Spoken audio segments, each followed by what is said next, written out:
but Wemby looks so comfortable at the top of the key with the ball, with his handles. And I think he's going to be the backbone of one of the greatest offenses that we ever going to see. Wow, that's a bold claim. That's a bold claim, but take it from this perspective. From building teams around superstars, there's always had to be a superstar point guard who is able to take a little bit of pressure off the main offensive player, who's either a shooting guard, or a small forward, or a power forward. So with all the teams, you realize that at some point there's a conversation of we need a good point guard. But the way in which Wemby was scoring was one where the skill was just evident. I think you can run an offense with Wemby where you don't even need to depend so much on the point guard. Like, you don't need a point guard to beat his first man and try and get the ball into the paint. What's amazing about this guy is his height. He's 7'4", right? And still has the handles and footworks of a 6'3" point guard. Yes. So the NBA season is back and banging, and here on New Sports we bring you the latest and more banter. Today I'm joined here by NBA expert and Celtic fan, Samonunu. Charlie, welcome. Thank you. Yeah, everything cool. Yeah. I'd like to say self-acclaimed NBA experts because I didn't go to school for NBA. So, yes. Right. So, I mean, with some of the performances we've seen on opening weekend or opening week, right? Which ones caught your eye the most?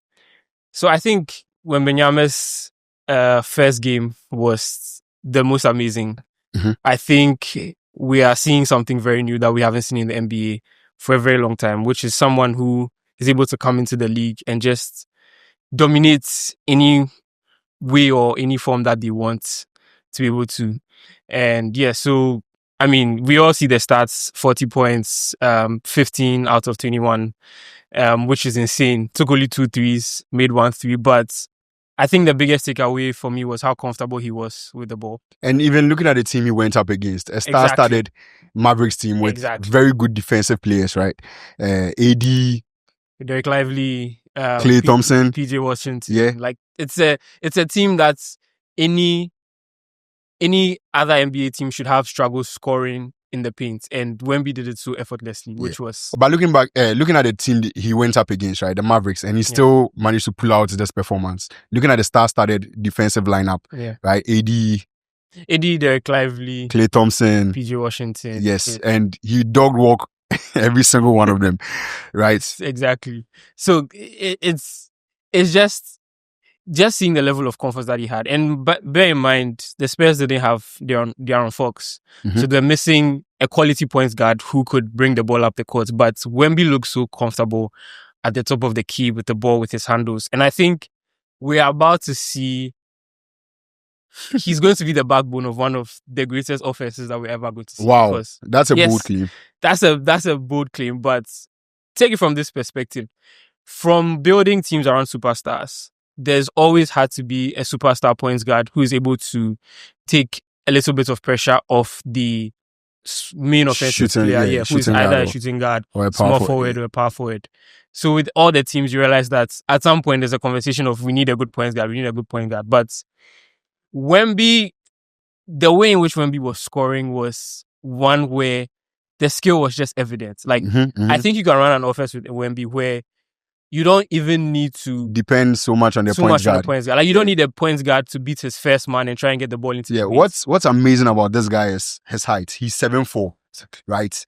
And still has the handles and footworks of a 6'3" point guard. Yes. That makes it so impressive. And I mean, let's go back to the game, right? Yeah. It was also the debut for Cooper Flagg. Yes. And I mean, it was kind of unfortunate he had to witness a Wemby masterclass. Yeah, exactly. But what are your thoughts on his the start of his NBA career? I think it was a good start. I think it was underwhelming because obviously it was going up against Wemby and Wemby drops 40, but I think it was a good start for him to be able to get 10 points, 10 rebounds.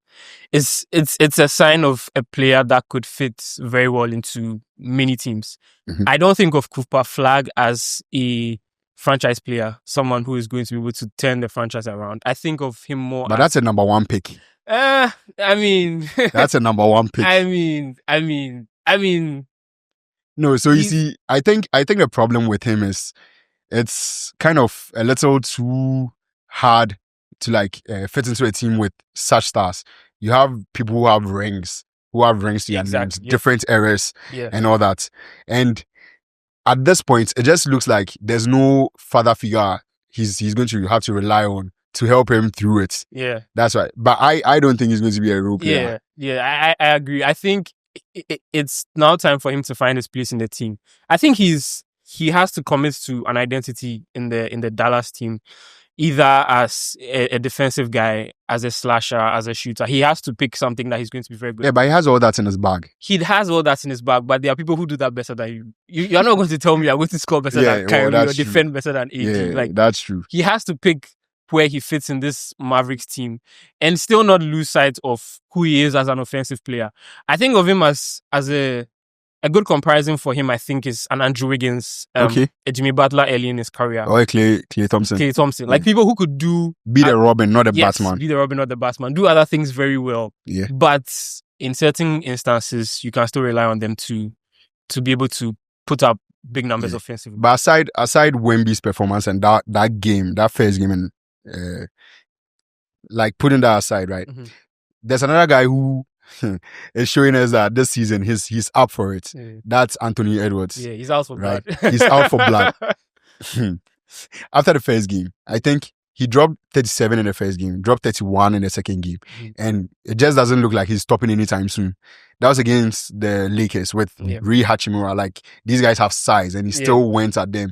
And did you watch the first quarter of that game? Yes, I did. He didn't miss a single 3-pointer. Yes. Went right at it. And he was like, last season, if we thought last season was his best, we are in for. Yeah. You saw the ad. Yeah, I saw the ad. He's going crazy with the ads. And I think he's definitely trying to put his name on the game much more than he has done in the past, right? I think he has seen the progression of players like Luka. Mind you, they lost to Lakers. Lost to Lakers just because of Luka. Like, Luka ran the show. We'll get to Luka soon. Run the show from start to finish. But I think there are still some points missing in this game. I think his shot selection is still not the best. I think because of his athleticism, he just feels like he'll make on anyone. On anyone. But I think he has to be able to find a way to calm the game down for his team. For himself, he does that perfectly. Like, he's able to get the ball in the post up if he wants to, size up the defender. But for his team, like when the team is moving too fast and he needs to slow it down, I think he needs to do a better job of slowing the team down, getting everybody into their sets and finding those loopholes in the other team and not just looking for his shots. His assists... but you see, before we move on, right? We move on to his assists. Yeah. He and Wemby have barely had any turnovers this season. Yes. And that's really impressive. That's like looking at high volume scorers who have no assists. I mean, these guys almost always have the ball in their hands. Yes. Right. With low assists. Don't you think this guy is somewhat getting up there as like one of the best players we've ever seen? For sure, I think so. I think he's definitely in the conversation for MVP this season. Too early to call, but I think he's in the running for MVP this season. And he's definitely doing a good job offensively. The problem I see now is he needs to find a way to, I guess... slow the game down. Bring the team together, right? I think there are times where he doesn't necessarily have to take certain shots and he has to find a way to involve other people in the team. Mm-hmm. Outside, like Conley is a grown point guard. Like, he's old. He's like a Kawhi at this point. It's like a Kawhi at this point. Yeah. So you can't be relying on him and the other guy, the fair guy. I forget his name. DiVincenzo. Yeah, DiVincenzo. You can't be relying on them to be the point guards. Exactly. The main point guards at the season. DiVincenzo is a scoring point guard, so he's not going to facilitate. So I'm not saying he should be a better facilitator. I just think he needs to slow the game down to a point where they have like pretty much like nailed down go-to sets where they can run easily to get very quick points. Easy plays. Okay. Exactly. All right. So I think that's where he... So talking about Ant, right? We can't talk about Ant without talking about Shai. Yeah. SGA. Points guard. Free to Okay, so SGA right now, what are your thoughts on how he started this season? Because I think the last game, he scored 50. 55. Yeah. 55. Yeah. But 26 of those points were from the free throw. Yeah. And it seems like it's the same conversation around him this season too. Yeah. I think he's found what was best for him. He's drawing fouls. Yeah, but people think it makes the game ugly. I don't think so. I think also one thing people fail to check is last season he was the player with the most drives to the basket. So it's definitely like a correlation. Like if you drive to the basket more, you get more. Yeah. I think he's found his comfort in the 2-point zone where he's able to lure defenders to sleep and just like either puts a shot over them or is able to quickly change direction, and that's working amazing for him. And I'm happy for him. Like I think, but since ring night, he's been to double overtime twice. Yes, it's more a conversation of. I think it's more a conversation of the teams they've played. Okay. Yeah, because they play the Rockets and then they play the Pacers. The Rockets are a big team. So they're a very big team. And then they have a lot of skill. So they're able to match the OKC offensively, point for point. And we know the Pacers. Yeah. The Pacers have so many Swiss knives that they can pull out. There's Siakam. There's... No, Halliburton is injured. Halliburton is injured. Nemhard. Yeah, people who just pop up and drop 35 on you without... And without notice. Their offense is just very unpredictable. And I think the Thunder defense struggles a lot too. And I think a lot of teams will struggle with the Pacers because they don't have set plays. Like, they just move the ball very quickly. And as the name implies. Exactly. Pacers. Exactly. Yes. No, but let's take more to the West Coast, right? You mentioned a team that I'm really interested in this season because my very own KD, Slim Reaper. Yes. The Rockets. Yes. They've started 0-2 this season. And what seems to be the problem? Because I feel like they are now trying to understand the quality of offensive quality KD possesses and how it fits into their team. Yes. Right. What do you think their problem is? I think for the Rockets, it's also a conversation of defense also. I think they have a few pieces that do very well, but one person on the Rockets that's been a big disappointment to me has been Reed Shepherd. I think it's Steven Adams. You think Steven Adams? I think it's Steven Adams. Reed Shepherd has been a big liability on defensive end. I think they need to buy in more on the defensive side of the ball because offensively, I think they are solid. Shingun can do what he does. KD is there as well. Talking about Shingun, I feel like he's been forced down our throats. No. See, the last game, I think he's the reason why they lost. Really? He was 4 out of 14. Yes. By the end of the third quarter, and people were on Twitter saying he's learned a thing or two from KD. That isn't KD. KD doesn't go 4. If he goes 4 out of 14, then maybe he has an injury or something he's playing with. Yeah. I think he has a lot more offensive responsibility this season, so I think he might be starting to feel the pressure a little bit more. And he might not be getting as easy shots as he once did because before Jalen Green just like asserts himself in the game. So I think he's still getting comfortable. But yeah, I think he'll be fine. I think he'll be fine. See, but my problem with the Rockets this year, I thought I was going to leave Raptors and bandwagon. But I feel like Thompson, Shingun, and well, maybe Van Fleet isn't in yet. So it looks like the size might be a problem because they don't have someone who weaves through to link the play up, the offense up. Yes. But I feel like these two names I just mentioned are seriously overrated. I fail to see why people had so many expectations for Amen Thompson. He's just an athlete. I don't think his skill level is there yet. So why did he go to the NFL? Why is he in the NBA? Because the NBA is highly skilled. It's more skilled than any other sports. No, I'm not saying he's not skilled as a basketball. He's not skilled. I would say it. He's not skilled.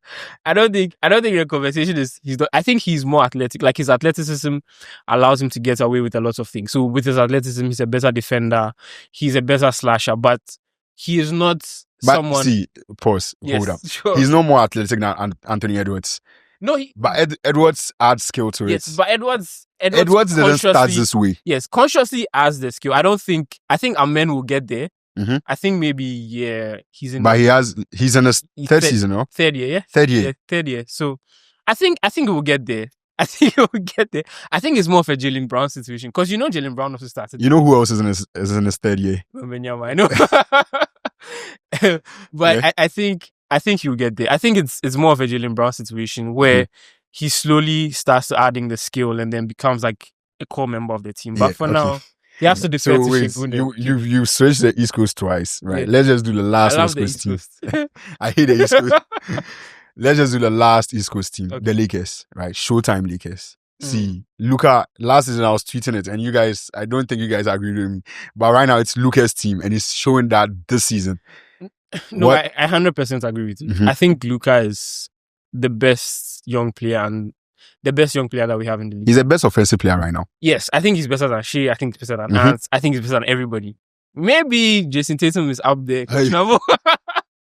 Questionable. I was agreeing with you to that point. I can never let Jason Tatum down. But anyway, I think he's the best offensive player we have in the game right now. And the team is definitely his. Like, anybody who says else is just a LeBron fan who's trying to make themselves. So I actually saw a tweet saying they should trade LeBron to get a center better than Ayton. Oh my, talking about Ayton, Charlie. I now understand why Cavs fans wanted him out. No, sorry, Suns fans wanted him out. Seriously, because he's problematic. Brings nothing to the game. Yeah, he's problematic. Well, I think he is a question of identity. He sees himself as a different type of player. He doesn't see himself as a traditional big going into the paints, banging bodies. He wants to stay at the free throw line, do a hook shot, do a fadeaway, and that's what he feels comfortable doing. But that's then I think you click with Luka easily because Luka had Gobert. Yes, and but Gobert is more of a dunker. No, but come on. Yeah, but Gobert was worse than 18. It's worse than 18. You know, so I think that's one of the reasons why the Lakers actually won yesterday, because one, Gobert did a very terrible job defensively, sorry. He was going under the screens. He did that more than 5 times and he kept getting punished. And I still don't understand why he still doesn't under learn a screen when you see Luka Doncic coming towards you. But anyway, I think that the reason why he was the Lakers were very successful was because he was hitting from different angles. So it made it very difficult to predict where he would be in the paint, right? So it wasn't a Gobert situation where he's in the dunker spot. So you are trying to prevent the dunk, and then if it doesn't work, you just help on Luka. But he is at the free throw line, gets the ball, or it's a pick and roll. He can get the ball very early on the pick and roll and still know what to do and still be able to make a shot. So I think that's also one of the reasons why the Lakers won yesterday. And obviously, Rui Hachimura had a big game also. Yes. Yeah. He had a very good game also. But talking about that game, right? I mean, that first quarter was one for the ages. Yes. People, DiVincenzo. DiVincenzo couldn't miss. Yes. He hits. It was like there was this 5-minute stretch where Lakers come, hits a 3, then the Wolves come back, reply. Anthony Edwards comes, hits a 3, goes back. Luka was pulling up from like 40 feet away, just hitting it easily. Yes. See, I've watched this guy for how long? Since like 2019, and he does things that still amazes him. And it's like, well, we've said it all. The best offensive player in the league right now. Best offensive player in the league. Like it was a no-brainer that Luka would be this good. But to the Lakers game, I think yesterday everything clicked for the Lakers, and that's scares me a little bit. So that brings me to this part of the conversation. Yes. Where do you see the Lakers end in the season? Are they going to make it to the NBA Finals? They are not. They are making it to the playoffs. Probably making it to. But who do you think has enough firepower to stop Luka this year? Because I think the Lakers will stop themselves this year. in preseason, when it was reported that he had dropped so much weight, they had an interview with him and they asked him where does he see the team ending the season? And it was like he wants it all. I think he wants to prove a point to Nico Harrison for making that god-awful trade. Yeah. We've seen AD at the start of this season, and bro, there's no way you should make that trade. I mean, I have my own conspiracy theories about that trade, but I think the Lakers can go all this way, but they are relying on too many things that are out of their control. Okay. 3-point shooting is one of them. Yeah. If they are able to build a better roster with better 3-point shooters, I would gladly take the Lakers winning it all. Okay.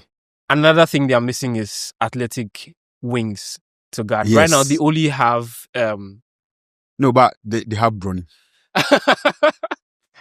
Yes. Good, No, let's move on quickly to the East Coast, right? Yeah.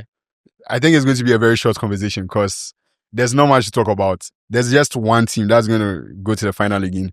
That's the Knicks. I don't see anyone else stopping them. Do you? That's an interesting conversation. I think I'll put it between the Knicks and the Cavs. No, but the next picked off right where they left off. Yes, and And they it did looks like actually beat the Cavs in the preseason, which was interesting. And no, see, we've seen the Cavs in the playoffs. Not for a third time. What's going to be different this time? That's a good question. I think we might see a lot more offense from some of the guys, the bigs especially. I think Evan Mobley might make a big leap offensively. Mm-hmm. I think that's what I'm counting on for the Cavs. A bigger leap than he already has. Yeah, I think last year it was good, but it was more defensive than offensive, if you ask me. But I think he could do some more offensively to help the Cavs be better. But definitely, I think the Knicks have a better shot. Their offense is way free flowing now. Like watching their games in the preseason and this first few games, like the ball moves so well. They are not very reliant on. And I think one other thing I noticed in their game, right, what they've changed a little is running the offense a little more through cuts.